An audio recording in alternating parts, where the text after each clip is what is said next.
Qual o tamanho do bolsonarismo? Qual o tamanho do petismo e do lulismo? Será que a gente consegue responder essas perguntas com clareza?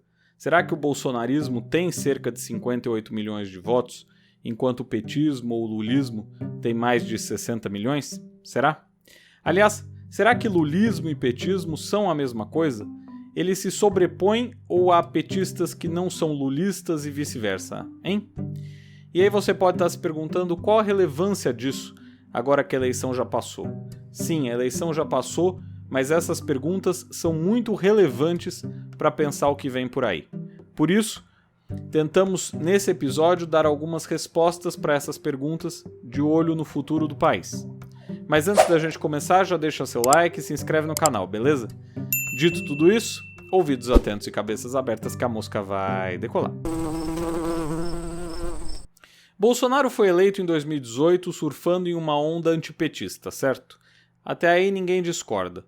Um deputado federal que até então falava apenas para um nicho conseguiu convencer milhões de eleitores que era ele e não outro a figura certa para ser presidente do país naquele momento.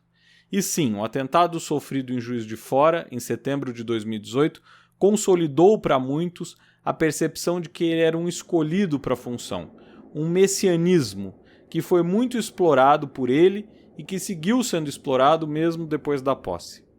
É inegável que interessava para a mítica do candidato e depois do presidente manter tal entendimento. Eleito com mais de 57 milhões de votos, Bolsonaro governou nos últimos 4 anos basicamente para os seus. Seu discurso foi ao longo de todo o tempo um discurso que explorava a dualidade, o nós e eles. E sim, Lula também fazia isso, não se pode negar. Porém, a lógica bolsonarista incorporava mais nuances de quem seria esse nós. Nuances essas que passaram até a serem expressas nas vestimentas. O verde e amarelo, afinal, se tornou um símbolo de tudo isso, certo? Do outro lado, temos Lula. Alguns analistas dizem que se fosse ele e não Haddad em 2018, Bolsonaro não teria sido eleito. É impossível saber, mas não é exatamente provável. Há pistas para justificar essa percepção. Vamos a elas. Em primeiro lugar, o petismo havia encolhido barbaramente. Em 2016, 2 anos antes do pleito nacional, o PT havia perdido metade das prefeituras que governava, de 630 municípios para 256, para ser preciso. Um strike. A razão disso? Uma só: a Operação Lava Jato. E a bancada de deputados eleitos em 2018 também diminuiu. Saiu de 69 em 2014 para 56. Ou seja, havia um flagrante antipetismo em 2018 na sociedade. E ele segue forte em 2022.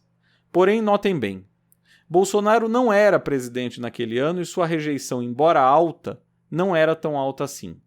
Em 25 de outubro de 2018, o Datafolha dizia que Bolsonaro tinha 44% de rejeição, enquanto Fernando Haddad tinha 52%. Ambos muito rejeitados, certo? Porém, olhem só, as pesquisas esse ano inverteram a posição. Pesquisa do mesmo instituto, lançada em 29 de outubro, afirmava que Bolsonaro era rejeitado por 50% e Lula, o candidato petista, por 46%. Portanto, se olharmos para tudo isso, é de se questionar se Lula teria sido mesmo eleito em 2018, como alegam alguns. E mais, podemos concluir que a eleição de 2022 foi, a exemplo da eleição de 2018, uma disputa de rejeições. Ganhou o menos rejeitado nos 2 pleitos. Bolsonaro era menos rejeitado que Haddad e levou em 2018. Lula era menos rejeitado que Bolsonaro e levou em 2022. E aí entra a questão que abre o episódio. Qual o tamanho exato do bolsonarismo, do lulismo e do petismo? Vamos lá. Primeiro é preciso compreender que essa eleição foi uma vitória de Lula e da base de apoio abrangente que ele montou. Nomes como Simone Tebet, Geraldo Alckmin e Marina Silva foram importantes nessa caminhada para desfazer qualquer imagem dele como um líder isolado, o que aconteceu em larga medida depois dos desdobramentos da Lava Jato. Aliás, por falar nisso, o desgaste da Operação Lava Jato ao longo dos últimos anos, sobretudo com a passagem de Moro pelo Ministério de Bolsonaro, foi outro fator importante, ainda que longe de ser decisivo, para o resultado que tivemos agora em 2022. De toda forma, é inegável que Lula segue sendo uma liderança forte, mas que só foi bem sucedido em 2022 em função da existência de um adversário que se tornou antagonista, dos acordos que fez e do discurso moderado que adotou. Discurso esse que se iniciou com a inesperada aliança com Alckmin, sobre a qual tratamos em um episódio chamado Lula com Chuchu de meses atrás, inclusive. Por outro lado, Bolsonaro teve muito mais dificuldade para falar fora do seu nicho, mantendo um apoio muito maior entre os que já se identificavam com suas pautas mais ideológicas, ainda que tenha agregado votos dos antipetistas, de alguns que possivelmente não desejavam nenhum nem outro, e dos que receberam benefícios do governo, como taxistas, caminhoneiros e beneficiários do Auxílio Brasil, turbinado agora pelo aumento aprovado no Congresso. Isso tudo fica demonstrado, de certa forma, pela migração de votos. Lula recebeu cerca de 3 milhões de votos a mais no segundo turno em relação ao primeiro, enquanto Bolsonaro recebeu 7 milhões a mais. Agora, o que isso indica para o futuro? Há algumas ponderações. A primeira é sobre a governabilidade. Lula precisa entender que não pode falar só para os seus. O Lula que desceu a rampa em 2010 era quase uma unanimidade. Tinha lá 87% de ótimo bom, elegeu a quase desconhecida Dilma Rousseff, não enfrentava um antipetismo como agora, muito pelo contrário. Ele então precisará, de fato, ampliar suas alianças, incluindo partidos e pessoas de fora de seus apoiadores raiz, digamos assim. E fica evidente que algumas das lideranças do outro lado já fazem um movimento de aproximação. Arthur Lira, por exemplo, que deseja a reeleição da presidência da Câmara, foi rápido em reconhecer o resultado do pleito, já ligou para o Alckmin se colocando à disposição para ajudar na transição e por aí vai. Valdemar da Costa Neto, presidente do partido de Bolsonaro, disse em entrevista antes da eleição que o PL, partido que preside, terá um racha no Congresso, já que alguns de seus parlamentares devem apoiar o presidente eleito. Até líderes evangélicos bolsonaristas já disseram que vão orar por Lula. Isso é política. E Bolsonaro? Bom, um presidente que tenha recebido quase metade dos votos é obviamente um quadro com enorme capital político. Porém, em toda eleição que algo assim acontece, começam a dizer: ele está automaticamente bem classificado para a próxima eleição. Não é bem assim.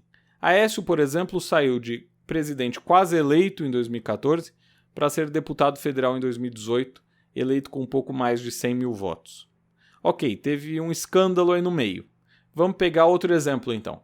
Serra saiu de presidenciável em 2010 para ser derrotado por Fernando Haddad para prefeito em 2012.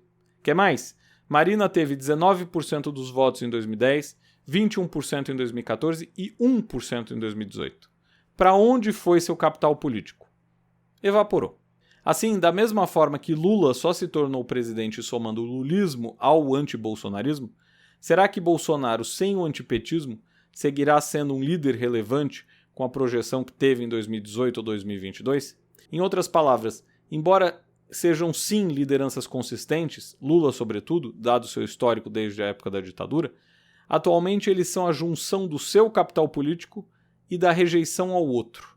Sem o outro, será que eles têm essa força toda? Mesmo Trump lá nos Estados Unidos, em um sistema bipartidário, com toda a atenção que ele recebe e com todo o dinheiro que tem, já tem analistas que enxergam ele enfraquecendo. É esperar para ver. Bolsonaro, claro, vai tentar ser o grande líder da direita contra o governo petista. Mas não parece que nem a direita quer isso.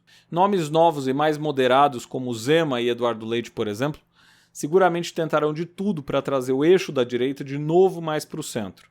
Algo que se rompeu com Bolsonaro e que é, seguramente, o desejo de muitos que estão nesse campo ideológico. Assim sendo, Bolsonaro seguiria sendo um líder de um eleitorado mais fanático e extremado. Uma parcela da direita, portanto, e não ela toda. Claro que aí entra também a questão de aparecer novas lideranças nesse espectro eleitoral, lembrando que na esquerda, Lula acabou por eclipsar qualquer outra liderança nova, né? Se Bolsonaro conseguirá ou não se manter vivo, não temos como saber. Há até questões jurídicas que seguramente aparecerão pelo caminho do atual presidente. Inegável, porém, é que a direita como um todo se fortaleceu nas últimas eleições. Um bom governo de Lula poderá dar um freio nisso. É esperar pra ver. Certo? Por hoje é tudo. Se você curtiu esse voo da mosca, não esqueça de deixar seu like, comentário, ativar o sininho e se inscrever no canal. A gente se vê no próximo vídeo.